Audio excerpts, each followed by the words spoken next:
Hey, what's up YouTube?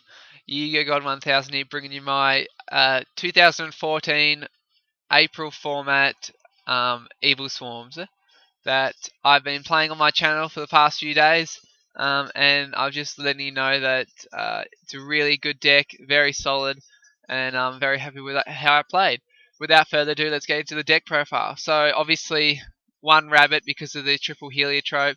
Opening this just offers too much plus because you can go into an Ophion with one card, searching out then the pandemic or the trap card, basically not negging at all, and that's why I definitely run the rabbit. If you draw triple heal, or if you draw more than one heliotrope, you can always shuffle them back into the deck with infection, making the rabbit always live throughout the game.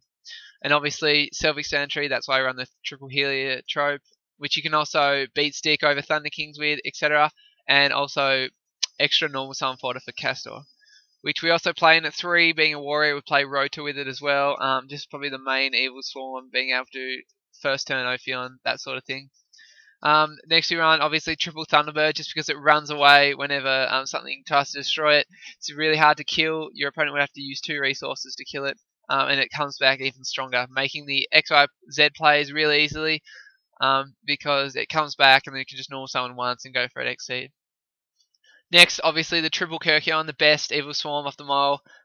Basically, you can abuse this card, keep on adding back Kyrkions from your graveyard. If you normal summon another monster that you have, you can then keep that Kyrkion that you just added, being able to abuse it almost infinite times, depending on how many Evilswarms in your grave and hand. And also double Mandragora as for the last Evilswarms, just because you can special summon this card if your opponent controls more monsters, and it's very handy just for the quick XYZ summon. That's it for the Evilswarms. Up to hand traps, just 2 max C just for speed through the deck. Drawing is always good, and in an OTK sort of thing, you can draw to your outs as long as you have back row. Next, obviously, Dark Arm Dragon for a dark deck, pretty self-explanatory, very boss card. Next, got Triple Space and the Triple Pandemic just for back row hate. Being able to protect your monsters and stop them from being destroyed by traps is always good.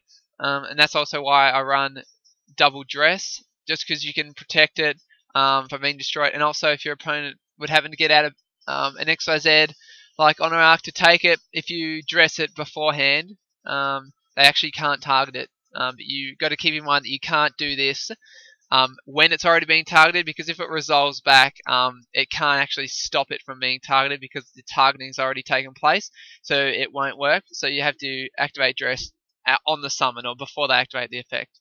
Next, Allure of Darkness because it's a dark deck, self-explanatory. Rota, as I've already said. Book of Moon, staple, similar to a trap, but better because you can activate it from your hand and to stop monsters. And obviously the Dark Hole just to try and, if we're losing, try and come back a bit if we top deck this. Next, on to the traps, you got the Bottomless, Compulse, Torrential, Warning, so the 4 #1 traps, the best in the game. Next, we run the 1 Infestation Infection, just because you want to put your vanillas back in the deck and search out your Kyrkion. Basically, that's the main reason it's used for, just to get to your Kyrkion faster, because that's the best Evilswarm in the whole deck. 1 Safe Zone, just so you can safe zone your Ophion, set up a bit of protection. That will actually last you for a fair while, unless of course they space your safe zone. You can chain it to your opponent's monster, destroying theirs, that sort of thing. Just a really good card. Next, double Fiendish Chain just to slow down your opponent, and obviously double D Prison for more protection. That's it for the main deck. It's 40 cards. I'm very happy with it, and I hope you try it out. Onto the extra deck, you got your triple Ophion, as always. The card you always go into first turn, second turn, just all game, unless of course you need something else to get around a certain monster or circumstance. But yeah, just really good, really handy. Nothing wrong with the card at all. 1 Evilswarm Ouroboros, just for those players where you're happy to get out 3 Evilswarms. Also, Pandemic can protect this as well, which is really broken, and also Kyrkion fodder. Next, the 1 Bahamut, which is just kind of like a big eye, but you have to discard 1 from your hand as well as detach, and this card can still attack when you do that, so it's really broken.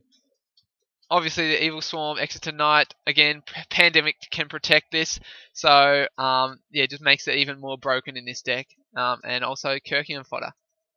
Next, Master Key Beetle, so you can target safe zone or whatnot, protect itself, and it basically sticks around for a while. And it's also dark for Dark Arm Dragon, so just really works well in this deck. Next, Black Sugar Corn, just to burn for damage if you don't want to risk attacking. Diamond Eye to get over problematic cards. Same with Maystroke if you want to attack over something, flip it face down, etc. Cowboy, self-explanatory for burn damage and attacking over stuff.